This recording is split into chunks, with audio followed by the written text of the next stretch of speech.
अलीगढ़ के थाना अतरौली क्षेत्र के गांव अहमदपुरा में घर से नाराज होकर गई 4 बच्चियों को पुलिस ने चंद घंटों में सकुशल बरामद कर लिया है। चारों बच्चियां परिवार के लोगों की डांट की वजह से घर से बिना बताए पहले दिल्ली गईं और फिर वहां से मथुरा पहुंच गईं। स्थानीय थाने पर सूचना मिलने के बाद एसपी देहात के निर्देशन में 5 टीमों का गठन किया गया, जिसके बाद सभी बच्चियों को चंद घंटों में मथुरा से बरामद किया गया है। उक्त घटना को लेकर रविवार की दोपहर एसएसपी नीरज यादव ने प्रेस वार्ता के दौरान खुलासा किया और सभी बच्चियों को उनके परिजनों को सौंप दिया। इस दौरान बच्चियों के परिजनों ने अलीगढ़ पुलिस की प्रशंसा की है और घटना का खुलासा करते हुए एसएसपी के द्वारा सभी बच्चियों को गिफ्ट देकर उनको घर पर भेज दिया गया है। कल शाम को अतरौली थाने से सूचना प्राप्त हुई थी कि ग्राम अहमदपुरा से 4 बहुत ही कम उम्र की बच्चियां गायब हैं। ये 10 से 12 साल की 4 बच्चियां थी, जिसमें 2 सगी बहनें भी थी। तो इस सूचना को पुलिस ने तत्काल बहुत ही गंभीरता से लिया। हमारी सारी टीमें लगी, इनका डॉग स्क्वाड भी लगा इसमें और मल्टीपल टीम्स इसमें लग गई। सारे कैमरे देखे गए, उनके दोस्तों से भी बात की गई, बच्चियों के दोस्तों से बात की गई, बच्चियां कहाँ गई। आज टीम ने अथक मेहनत करते हुए, दिन रात मेहनत करते हुए आज सुबह चारों बच्चियों को मथुरा से बरामद किया। चारों बच्चियों से जब पूछताछ की गई तो उन्होंने ये बताया कि डांट के डर से ये लोग दिल्ली गए थे। पहले दिल्ली इन्होंने यूट्यूब में देख रखा था कि सरोजनी नगर में कपड़े अच्छे मिलते हैं, तो कुछ पैसा लेके बैग लेके घर से ये लोग गए थे। पहले इनका प्लान था, इरादा था कि सरोजनी नगर में शॉपिंग करनी, लेकिन शॉपिंग नहीं की। उसके बाद ये सीधे वृंदावन आ गए। इनमें से एक बच्ची पहले वृंदावन जा चुकी थी अपने परिचित के साथ, तो ये वृंदावन, फिर वृंदावन से पुलिस ने सकुशल इनको बरामद की। इनकी बच्चियों की उम्र बहुत कम थी और ये कोई भी इनका गलत फायदा उठा सकता है। ये बच्चियां अभी 12 से 14 साल की उम्र है बच्ची।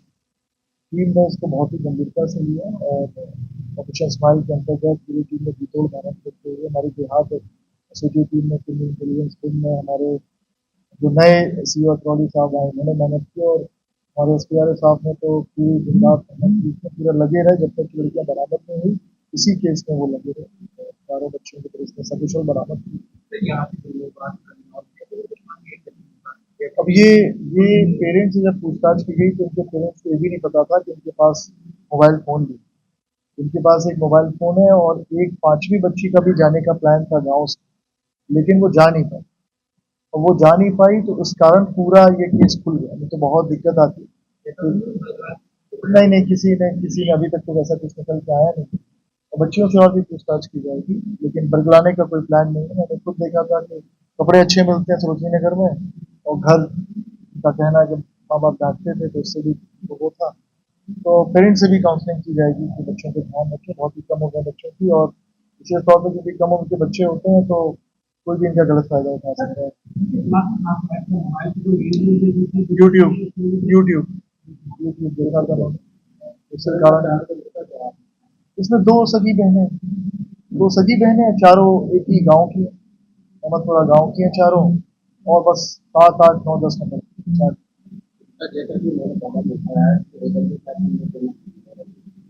अच्छा, आपने अच्छा हुआ ये पूछा आपने। मेरा पूरा जनपद वासियों से मैं कहना चाहता हूँ कि बहुत ज़्यादा संख्या में इस तरह के केस निकल के आ रहे हैं। इस साल लगभग हम लोगों ने 720 मुकदमे पिछले 5.5 महीनों में पंजीकृत किए। अधिकांश केस ऐसे ही हो रहे हैं, या तो फिर इलोपमेंट के केसेस हो रहे हैं, या फिर लड़के और लड़की दोनों की बात मैं कर रहा हूँ। इस केस में तो नाबालिग बच्चियां, लेकिन नाबालिग बच्चे भी किसी कारण से या तो डर के जा रहे हैं, या तो झगड़ के जा रहे हैं, या सोशल मीडिया के कारण जा रहे हैं, और उसमें बहुत दिक्कत हो रही है क्योंकि बच्चों का कोई भी गलत फायदा उठा सकता है। मैं ये भी बताना चाहूँगा कि आपको पता होगा अक्टूबर में हमारे जनपद अलीगढ़ में ही तैनात एक दरोगा की सब इंस्पेक्टर का एक लड़का भी चला गया। वो लड़का भी नाबालिग था और वो 6 महीने दिल्ली में रहा। उसका भी घर से टेंशन हो गया था क्योंकि घर वालों ने उसको स्मार्टफोन देने से मना कर दिया था, और फिर अपने आप वो दिल्ली से आ गया। इस तरह के बहुत सारे केसेस हो रहे हैं। तो पेरेंट्स से ज़रूर मैं ये अनुरोध करूंगा कि ज़रा ध्यान दें बच्चों को, क्योंकि इतनी भारी संख्या में अगर बच्चे जा रहे हैं तो जिम्मेदारी सबकी बनती है। तो आप तो सभी लोगों से भी अनुरोध है, मीडिया से भी अनुरोध है, अगर आपको ऐसा कोई भी केस आता है जिसमें पेरेंट्स पुलिस के पास नहीं आ रहे हैं तो आप तत्काल पुलिस को अवगत कराएं, जिससे कि हम लोग इस पर लगे और रिकवरी हम लोग कराएं। क्योंकि नाबालिग बच्चे का कोई भी मिसयूज कर सकता है, उनका गलत फायदा उठा सकता है। और उनके साथ किसी भी तरह की कोई गलत चीज़ नहीं है। तो मैं यही आप सभी के माध्यम से जनता वासी को इधर इस खबर की कवरेज के लिए राहुल वासने के साथ प्रदीप पंडित, वरुण चैनल, अलीगढ़।